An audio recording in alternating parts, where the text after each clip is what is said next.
The value chain is therefore a useful complement to comparative positioning, which was discussed earlier in this module by my colleague Professor Jose.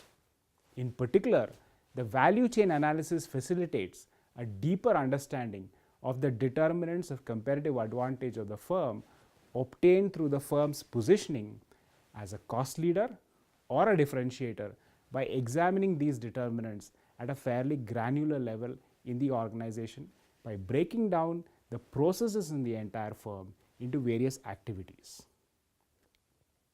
This can be further understood as follows. For instance, a cost leader's value chain is focused on the firm's activities which are geared towards creating and sustaining its competitive advantage, which is built on the firm's cost advantage.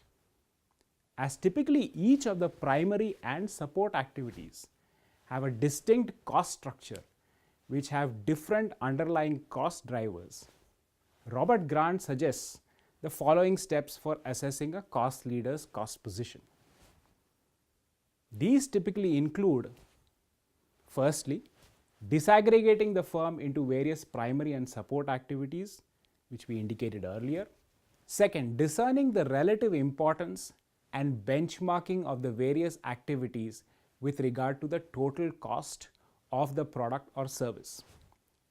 This step facilitates a cost breakdown, which enables one to determine which activities in the firm appear to be undertaken relatively efficiently or inefficiently vis-a-vis industry benchmarks or the firm leaders in that particular industry. Third, determining the cost drivers underlying each of these particular activities. This step involves discerning which of the drivers are influencing parameters such as capital equipment costs, defect rates, and production volume. Fourth, assessing and identifying linkages between activities. This step reflects the fact that the costs of performing one activity may in part be determined by how other activities are performed. Fifth, identifying opportunities for cost reduction.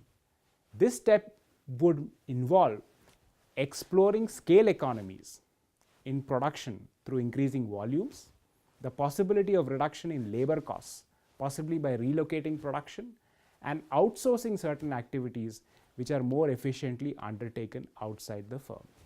In a nutshell, therefore, the objective of a cost leader is to have a low cost structure in order to charge lower prices. By a careful analysis of the various primary and support activities of a cost leader, opportunities for reducing the costs associated with each of these activities can be identified and acted upon, thereby contributing to enhancement of the competitive advantage enjoyed by a cost leader. Furthermore, as Robert Grant indicates, recent approaches to enhancing cost efficiencies are less about a mere enhancement in incremental efficiencies, but more about a fundamental rethinking of the activities undertaken by the firm and how to reorganize them to enhance cost efficiencies.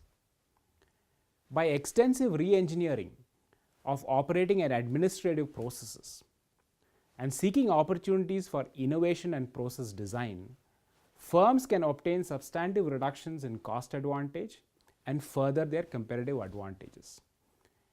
This is where value chain analysis can be especially handy.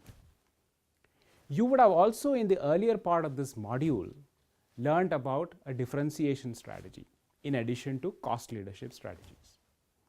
A differentiator's value chain can be similarly assessed using a value chain analysis. While the same principles discussed earlier for assessing a cost leader's value chain continue to apply, a few of the steps discussed earlier in relation to a cost leader's value chain will be replaced by the following as far as a differentiator's value chain is concerned. Instead of identifying the cost drivers underlying each of these activities, it is the uniqueness of each of these activities in the value chain which is the focus here. Identifying the drivers for differentiation as opposed to cost reduction is also a different focus as far as differentiators are concerned. Identifying linkages between activities with the objective of determining how they would yield a price premium as opposed to a cost reduction is the priority as far as the differentiators value chain is concerned.